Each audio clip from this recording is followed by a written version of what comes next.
সাতটি নতুন সমঝোতা স্মারকের সই আর তিনটি নবায়নের মধ্য দিয়ে শেষ হয়েছে প্রধানমন্ত্রী শেখ হাসিনার ভারতের দ্বিপাক্ষিক সফর।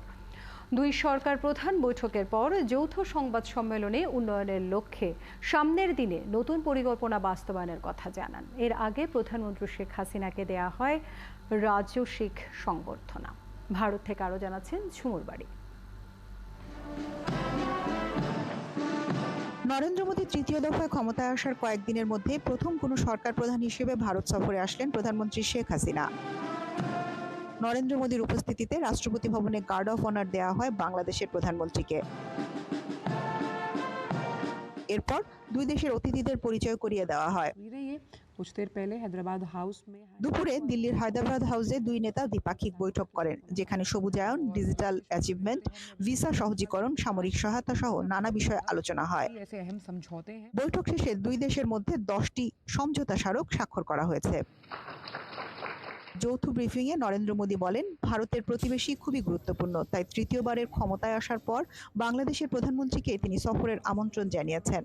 तीस्ता नदी के संरक्षण एवं प्रबंधन पर बातचीत के लिए शीघ्र ही एक टेक्निकल टीम बांग्लादेश का दौरा करेगी। सोनार बांग्ला को नेतृत्व देने के लिए मैं प्रधानमंत्री शेख हसीना जी का अभिनंदन करता हूं। मुझे पूरा विश्वास है कि हम साथ मिलकर विकसित भारत 2047 और स्मार्ट बांग्लादेश 2041 के संकल्पों को सिद्धि तक ले जाएंगे।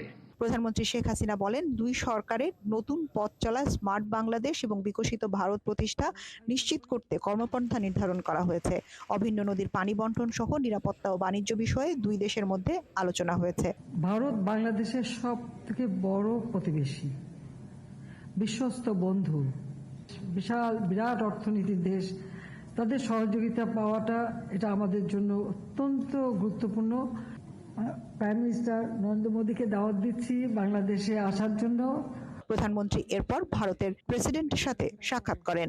প্রধানমন্ত্রী নরেন্দ্র মোদী স্পষ্টভাবে বলেছেন, গেল 2 বছরে অন্তত 10 বার তার শেখ হাসিনার সাথে দেখা হয়েছে, কিন্তু এবারের সফরটি গুরুত্বপূর্ণ, কারণ ভারতের নতুন সরকারের প্রথম রাষ্ট্রীয় অতিথি হিসেবে প্রধানমন্ত্রী শেখ হাসিনা ভারত সফর করছেন।